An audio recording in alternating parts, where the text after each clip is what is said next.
भगवान सिर्फ वहां नहीं है जहां हम पूछते हैं, भगवान तो वहां भी हैं जहां सब पाप करते हैं। तुम क्यों व्यर्थ में चिंता करते हो? तुम क्यों भयभीत होते हो? कौन तुम्हें मार सकता है? आत्मा न कभी जन्म लेती है और न ही इसे कोई मार सकता है। ये ही जीवन का अंतिम सत्य है। कर्म ही धर्म है, इसलिए हमें कर्म करते जाना चाहिए।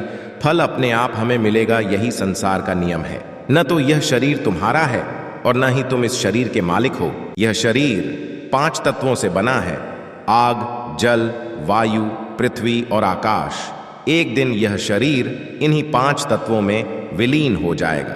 तुमने खुद को कमजोर मान रखा है, वरना जो तुम कर सकते हो वो दूसरा नहीं कर सकता। जब तक तुम डरते रहोगे तब तक तुम्हारे जीवन का निर्णय दूसरे लोग लेते रहेंगे। अगर आप किसी को छोटा देख रहे हो तो आप उसे या तो दूर से देख रहे हो या अपने भीतर के अहंकार से। तेरा, मेरा, छोटा बड़ा अपना पराया मन से मिटा दो, फिर सब तुम्हारा है और तुम सबके हो। शरीर जल से पवित्र होता है, मन सत्य से, बुद्धि ज्ञान से, आत्मा धर्म से। जीवन में कष्ट कभी कम हुए ही नहीं, बल्कि आप सीख गए कि उनके साथ समय कैसे व्यतीत करना है। हे पार्थ, जन्म लेने वाले प्राणी की मृत्यु उतनी ही निश्चित है जितना हर व्यक्ति का जन्म निश्चित है। इसलिए हे पार्थ, जो निश्चित है उस पर शोक मत करो। हे पार्थ, जो बीत गया उस पर विलाप कैसा, जो है उस पर अहंकार कैसा, जो आने वाला है उसका मोह कैसा। मूर्ख ज्ञानियों से भी नहीं सीख पाते और ज्ञानी मूर्ख से भी सीख लेते हैं। तू करता वही है जो तो चाहता है, परंतु होता वही है जो मैं चाहता हूं। तू वही कर जो मैं चाहता हूं, फिर होगा वही जो तू चाहता है। मित्रता आवश्यक है, संबंध भी आवश्यक है, परंतु जीवन की हर कठिन परिस्थिति यह दर्शाती है कि अकेले रहने की कला का आना भी परम आवश्यक है। परिवर्तन ही प्रकृति का नियम है, इसीलिए जो पीछे छूट गया उस पर शोक मनाने की जगह जो आपके पास है उसका आनंद उठाना सीखिए। जीवन की समानता को पहचानें और अपनाएं, अर्थात बिना दुहक के सुख का मूल्य नहीं समझ सकते। जिसने केवल सुख भोगा हो उसके लिए दुख पहाड़ के समान है। डर का सामना डट कर करो, अर्थार्थ मन से कभी हार मत मानो। अपने आप पर विश्वास करो और आखिरी दम तक लड़ो। भूतकाल की चिंता छोड़ो, भविष्य के लिए भयभीत न हो।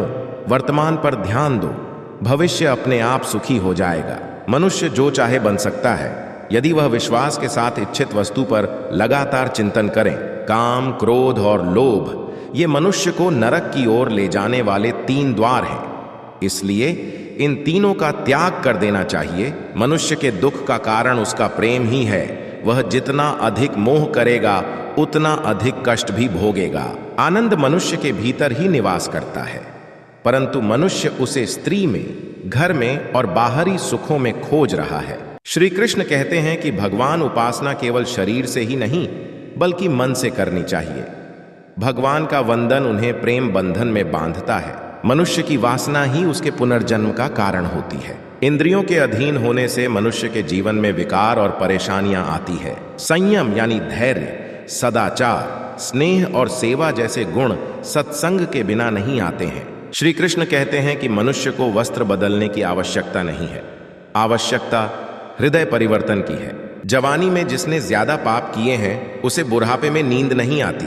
भगवान ने जिसे संपत्ति दी है उसे गाय अवश्य रखनी चाहिए। जुआ, मदिरापान, परस्त्री गमन, अनैतिक संबंध, हिंसा, असत्य, मद आसक्ति और निर्दयता, इन सब में कलियुग का वास है। अधिकारी शिष्य को सद्गुरु, अच्छा गुरु अवश्य मिलता है। श्री कृष्ण कहते हैं कि मनुष्य को अपने मन को बार बार समझाना चाहिए कि ईश्वर के सिवाय उसका कोई नहीं है। साथ ही यह विचार करना चाहिए कि उसका कोई नहीं है, साथ ही वह किसी का नहीं है। श्री कृष्ण कहते हैं कि सत्संग ईश्वर की कृपा से मिलता है, परंतु कुसंगति में पड़ना मनुष्य के अपने ही हाथों में है। लोभ और ममता, किसी से अधिक लगाव पाप के माता पिता हैं। साथ ही लोभ पाप का बाप है। श्री कृष्ण कहते हैं कि स्त्री का धर्म है कि रोज तुलसी और पार्वती का पूजन करें। मनुष्य को अपने मन और बुद्धि पर विश्वास नहीं करना चाहिए, क्योंकि ये बार बार मनुष्य को दगा देते हैं। खुद को निर्दोष मानना बहुत बड़ा दोष है। यदि पति पत्नी को पवित्र जीवन बिताएं तो भगवान पुत्र के रूप में उनके घर आने की इच्छा रखते हैं। भगवान इन सभी कसौटियों पर कसकर जांच परख कर ही मनुष्य को अपनाते हैं।